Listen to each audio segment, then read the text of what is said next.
This is a video for the lesson on the Bishop's Day for your homework over this weekend. And it's all about how we can come up with a confidence interval for the slope of a regression line. So just a little recap of what had happened in the previous lesson. We were asking the question, absences affect your grade. And what we had was an actual population of 125 stat students, where we had figured out for all of them the number of days absent and their final grade.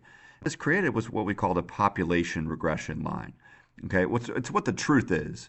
And in this case, we had figured out the truth was 86.06 minus 1.45x gives us our y value for everyone in the population. Now, it's not perfect, obviously. You know, different people were absent a different number of days, and not only that, they had different grades. But this line right here gives us a pretty good indication of the trend of the data for the entire population. And then what we do if we scroll down was we had created sample regression lines. And we discovered the sample regression lines have different slopes depending on what's going on with what samples you took. So notice the slope here was negative 1.45. That's the truth. That's what the best line was for the population. For our sample, maybe we got negative 2.4 or some other values. Okay, so our idea is if we do a sample, is there a way we can get some sort of a confidence interval for this slope right here? Can we be confident that the slope is between, let's say, -1 and -3? Okay, and that's the purpose of today's lesson. So turn to page number 28. We're going to take a look at the part 2 of this activity. And in this activity, somebody did a random sample of 10 students out of their 130 students, and they found the number of days absent and their final grade right here. So we've got a lot of things that are useful in this particular set of information here. We've got a scatter plot for those 10 sampled students. We've got a residual plot, as we've seen before, for those 10 students as well. So number of days absent is along the x-axis. The residual, actual minus predicted, is along this y-axis here. We've got a dot plot of the residuals. I'll explain why that's important in just a minute. And then it gave us computer output. So we talked a little bit about computer outputs before, but basically there are a couple of important things we want to gather from this.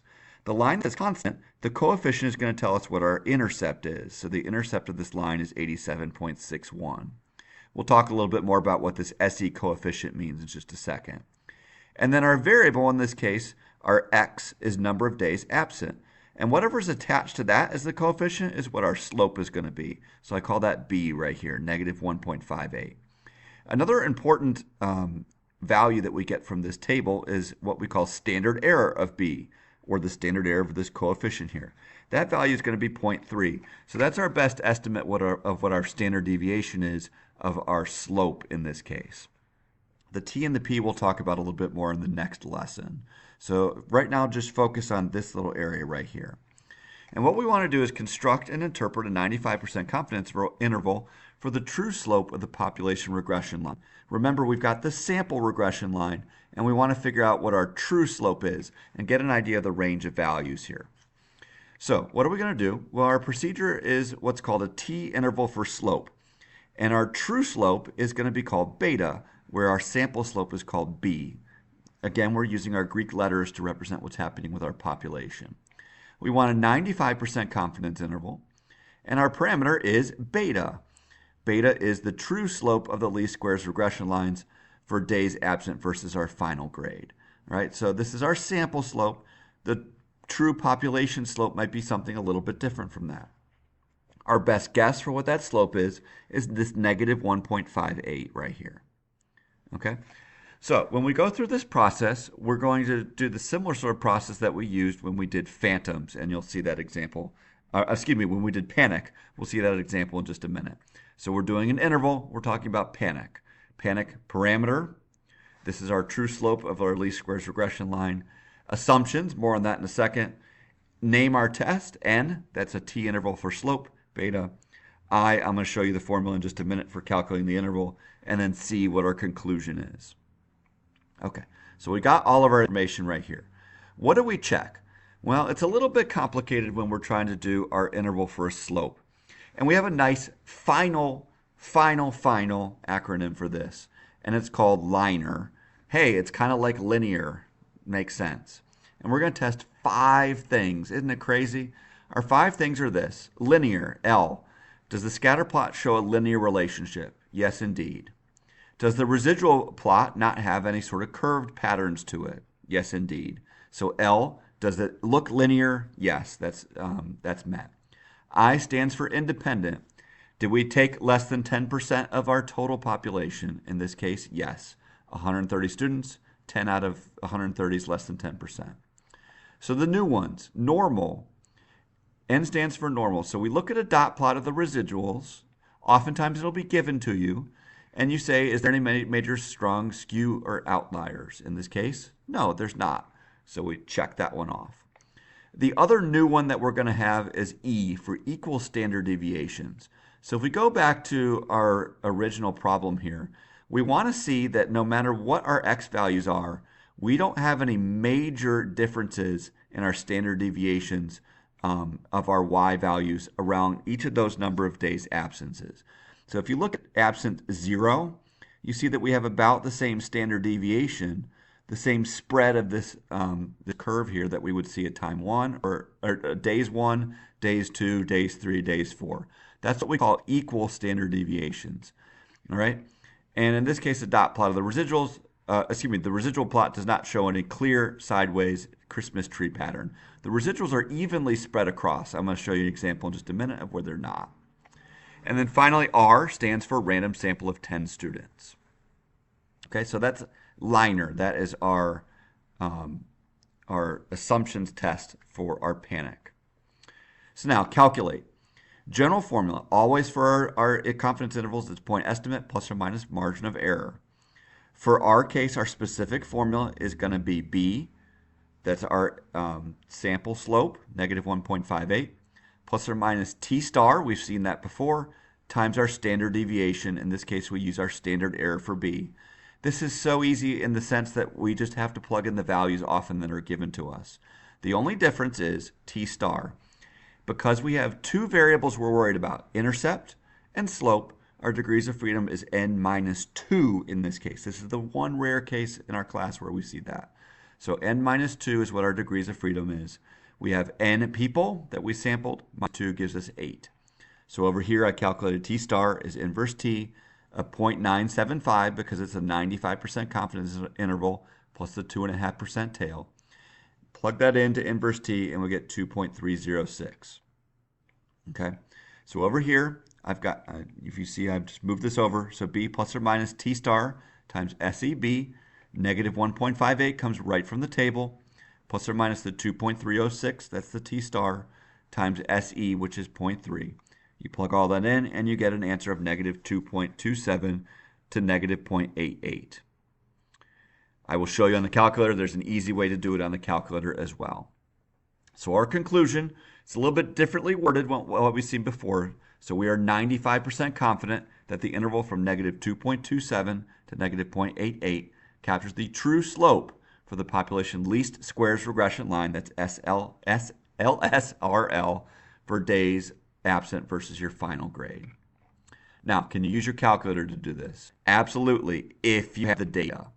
So let me show you what's going on here. Only if you've got the data plugged in. So from problem on page 28, I went ahead and plugged in all of my data. And what I can do is do a quick little scatter plot to show what's going on with my data here. So remember, scatter plots are under second scatter plot. I'm going to turn my plot off. I've got list 1, list 2, and I'm using this little scatter right here. And then I'm going to do a zoom stat. Now, I've already gone through and put the line in. I'll show you how to do that in just a second. But here's my scatter plot that corresponds to the one on page 28. If I go to stat tests, and I got to go, I'm even going to go backwards here because it's the very end. Linear regression T interval is what we want. I've got all my data plugged in L1, L2, confidence level 0.95, and just for kicks, I'm going to put in the regression equation under Y1. You guys know all about Y vars from pre-calculus. So if I go to vars, Y vars, function, Y1, what it's going to do is it's going to store the equation for me. So I have my equation and my test. I hit calculate, and here's that interval. Rounded a little bit, but this is the interval that we got as our answer from the paper here. Not only that, it gives me B, negative 1.58 from that table. Degrees of freedom is 8. S, hold on to that thought. We'll talk about that more along the in the next lesson. And then it gives you like R squared and R. That's very convenient. Not only that, it also graphed the line on my scatter plot. Okay, so you may use it on your calculator. If you have data, it'll help you figure out what's going on.